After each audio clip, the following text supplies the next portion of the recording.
بسم اللہ الرحمن الرحیم۔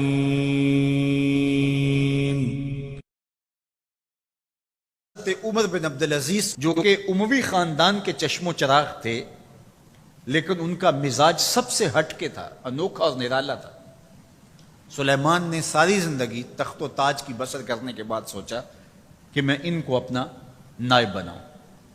تو خیر، جب ان کا انتقال ہوا تو لوگ دمشق کی جامع مسجد میں جمع ہوئے اور وصیت نامہ پڑھا گیا۔ تو حضرت عمر بن عبدالعزیز کھڑے ہوئے، فرمایا لوگوں، نہ تو میری منشا تھی کہ مجھے خلیفہ بنایا جائے اور نہ مجھے اس بات کا علم تھا، یہ میری منشا اور آپ لوگوں کی مشاورت کے بغیر کیا گیا ہے، میں اس سے دستبردار ہوتا ہوں، آپ جس کو چاہیں اپنا خلیفہ مقرر کر لیں۔ تو لوگوں نے کہا آپ ہی ہمارے امیر ہیں، آپ ہی ہمارے خلیفہ ہیں۔ تو آپ نے فرمایا کہ جب تک اللہ کی اطاعت کرتا رہوں تب تک تمہارا خلیفہ رہوں گا۔ اور پھر آپ نے حکم نامہ جاری کیا کہ میری جتنی جائیداد ہے ساری بیت المال میں جمع کروائی جائے، اور جتنے بھی اموی شہزادے تھے ان کی جائیدادیں جو انہوں نے لوگوں کے ضبط کی ہوئی تھی، سب کو بحق سرکار ضبط کرنے کا حکم نامہ جاری کیا۔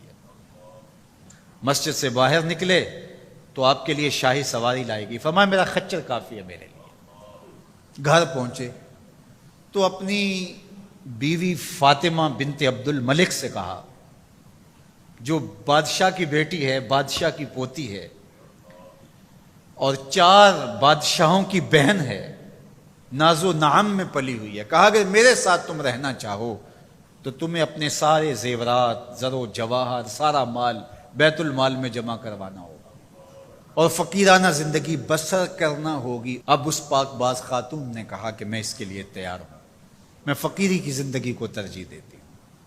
اب حضرت عمر رضی اللہ تعالیٰ عنہ نے صرف 2 سال 5 ماہ اور کچھ دن حکومت کی، اور 3 بر اعظموں پر سلطنت اسلامیہ پھیلی ہوئی تھی، اور آپ روتے تھے کہ ان لوگوں کا حق بھی میرے اوپر بلا مطالبہ ہے جو دنیا کے کسی بھی خطے کے اوپر اس سلطنت کی حدود میں بستے ہیں۔ عید کا موقع آیا، عیدگاہ میں جب لوگ ایک دوسرے کو مل رہے تھے تو امیر المومنین کے بیٹوں کے کپڑے خستہ تھے، پرانے تھے، پیوند لگے ہوئے تھے۔ تو آپ نے اپنے بیٹوں سے کہا کہ تمہیں شرم تو آ رہی ہوگی کہ امیر المومنین کے بیٹے ہو کے تمہیں ڈھنگ کا لباس بھی دستیاب نہیں ہے۔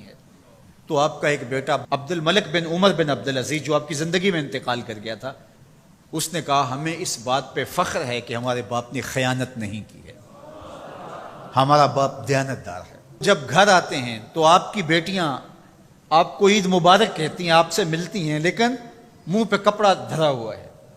تو حضرت عمر رضی اللہ تعالیٰ عنہ عمر بن عبدالعزیز بولتے ہیں کہ بیٹی آپ نے چہرے کے اوپر کپڑا کیوں رکھا ہوا ہے؟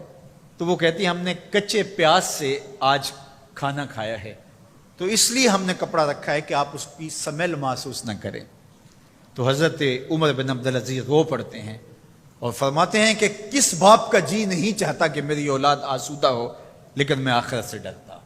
حضرت عمر بن عبدالعزیز رضی اللہ تعالیٰ عنہ کے 2 سال 5 ماہ اور چند دنوں کے اندر ایسا عدل پھیلتا ہے کہ لوگ کہتے ہیں ہمیں لگتا تھا آسمان اور زمین کے درمیان ترازو گاڑ دیا گیا ہے، ہر شے پوری پوری تولی جا رہی ہے، اور اتنی خوشحالی آتی ہے، اتنی خوشحالی آتی ہے، لوگ زکوٰۃ کے پیسے لے کے نکلتے ہیں، کوئی زکوٰۃ لینے والا نہیں ملتا۔